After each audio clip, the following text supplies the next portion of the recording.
Yo, howdy all, grab yourself a drink. It is time for some Path of Exile 1 discussion. We're back in POE 1 news world at the moment because Grinding Games dropped a pretty significant patch, and this one actually came out after the end of business hours over in New Zealand. So 6:15 New Zealand time, they dropped patch 3.28.0b. This is the significant midweek, week 1 patch that they're dropping, and there's a fair number of things to go through in it. It's not one of those ones that is addressing a situation where the game's on fire and this is the fire extinguisher. Instead, this is a polish pass on a patch that already seems to be doing reasonably well so far. So let's start with the most important quality of life change yet. And that is that you can assign the same hotkey to both Return to Mirage Portal and also use Portal Scroll. This is something that's opt-in. This is a case where if you prefer the functionality as it was pre-patch, you can just maintain that. And in fact, you will maintain it unless you opt into this change. But if you would like to have your Return to Mirage Portal be set as the same button that you use for using the Portal Scroll, you're allowed to do that now. And which action is taken depends upon the context of where you are. If you're inside the Mirage area, teleport you back to the start. So it's kind of like a town portal to the start of the Mirage. And if you're outside the Mirage areas, then it will instead use a Portal Scroll. So this is a significant improvement. Really, really happy with this one. Next, there's a fix for honored incubators. A lot of people thought that it was a bug that these could sometimes provide gold. No, that was always intended. However, this is purely a description change and it is not a functional change. The wording of the item is being changed so that it matches what it was always doing. So honored incubators are intended to be able to give you gold as a consolation prize and a Djinn coin as a win, if you're able to get that. That's the intention, that's what's happening, and that's the fix there. I think it's worth noting here that Grinding Games often will have multiple layers of RNG like this. Actually, that doesn't change the odds of getting the best outcome. So for instance, if you have something where firstly you need to pick up an item and maybe it's 50-50 you get the item, and then once you ID the item, it's 1 in 10 to get the really good version of it. All's Uprising would be an example like this. Firstly, you need to get All's Uprising, which I think is like 45% chance or so. And then once you've got All's Uprising, it needs to be one of the few versions that are popular, each of which is something like 1 in 18 or so. This is actually no different to if Grinding Games just went and said, oh well, 1 in 35 is the intention, so we're going to make the Determination one be 1 in 35.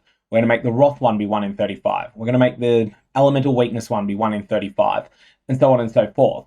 But there's just that extra layer along the way, and it just creates one more moment where you're like, oh, this could be really good. No. Purity of Fire again. Anyway, that's a functional change there that reflects that honored incubators were always meant to have that extra layer in there. Djinn Caches in Mirages now have a larger clickable area and now have a more prominent label and effects to be more noticeable. This was really sorely needed. This is one of those things that I'm actually surprised wasn't done before it got out. It was really hard to see exactly what was going on. I have a feeling Grinding Games might mostly do their QA on very, very, very powerful PCs, and I do think it would be worth their while testing some of the things that meet but don't necessarily exceed the published system requirements for the game, just to make sure that things are working reasonably well there. And improve the noticeability of the highlight for selectable uncompleted maps when viewing the atlas at a map device. Again, this is an important quality of life change. This is something where the status quo was just really hard to see a lot of the time, and they've gone and improved that somewhat. I actually can't test this one out because I have now completed almost all of the atlas. So it's not like there's very many things that I could test that one on. After this, in the Bugfixes section, the tier 14 plus map bosses were able to drop the Cortex. I got one of these. I was like, why is this dropping? This shouldn't be able to drop. Cortex is intended to be a reward for killing synthesis bosses, and it's a very common reward for killing synthesis bosses too. It's the primary reward, actually, for killing them. On top of that, you also get access to Maven's Invitation the Forgotten, and Maven's Invitation the Forgotten also has a pretty good chance of dropping a Cortex as well.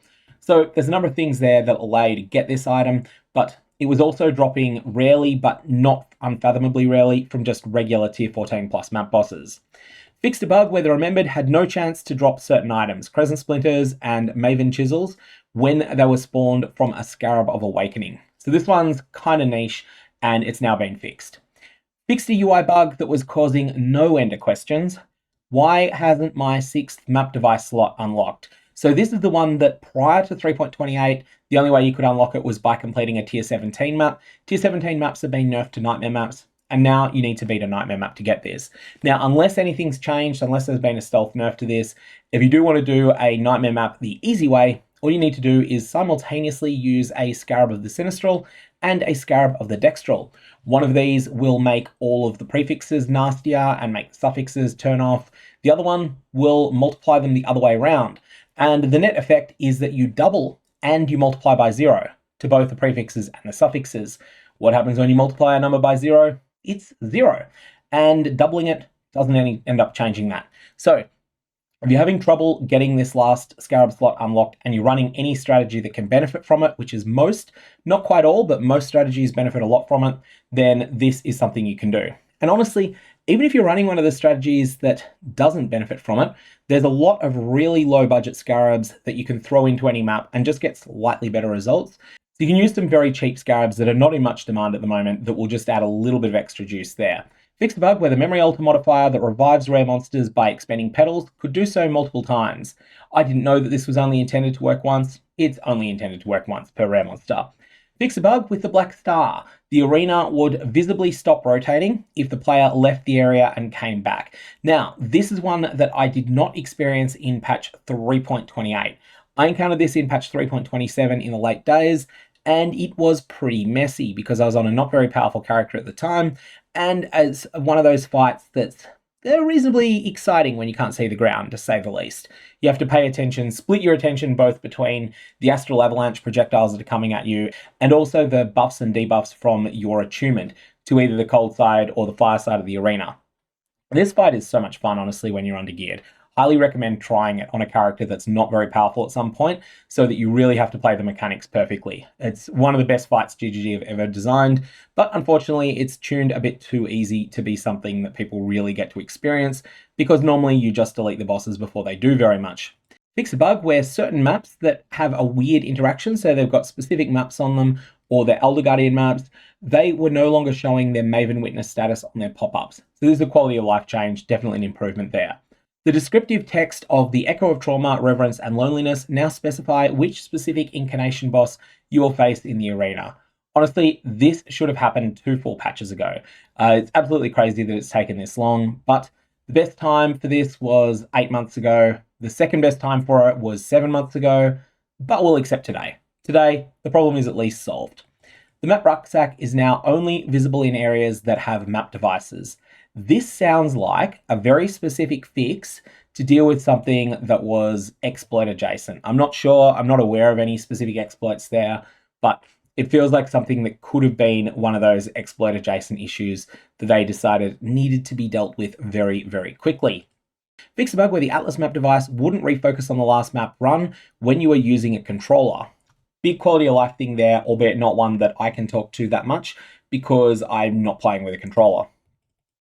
For players who have not yet completed a single map in the current league, the Atlas is now much more zoomed in by default.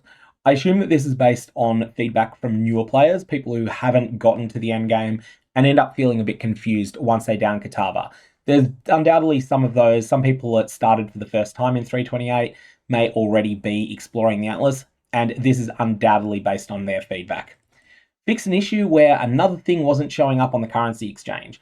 And now, a couple of days ago, they fixed it so that the new Expedition Scarab, the Expedition Scarab of Infusion, that wasn't showing up, and I think they got all of the rest of them, but the Foulborn currencies weren't showing yet. Well, they do now. With how central a currency exchange has become, it's absolutely critical that things can be traded on it. It's a real mess when they can't be.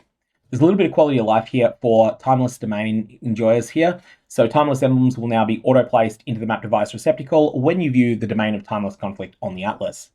Fixed a bug where fossils could still rarely generate from heist rewards. So the exact specifics of this was that fossils would show up on blueprints.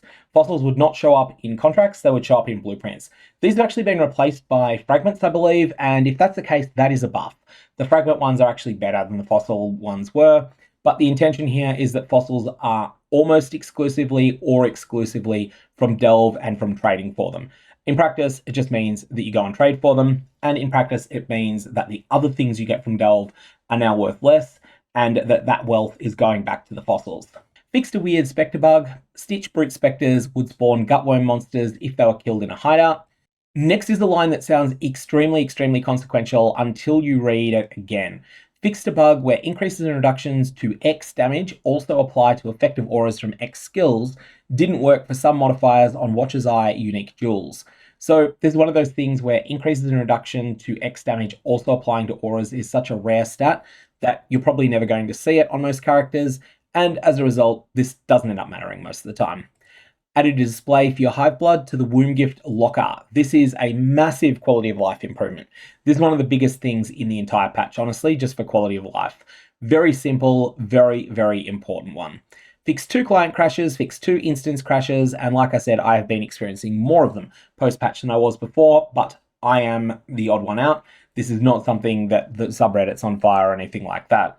And then in the website and trade, there's a couple of very small bug fixes related to trade. So challenge icons now show on the website. So if you have a look before this patch, you'll see I was logged in before this patch and it's just got me up here, logged in as Sergog #5608. And then if I refresh this, it will now show that I've got 10 challenges in the current league. So that's all that this one means. It's not a very impactful one. Then on the trade site, filtering by a maximum fee no longer excludes results without a fee. This one's not very important.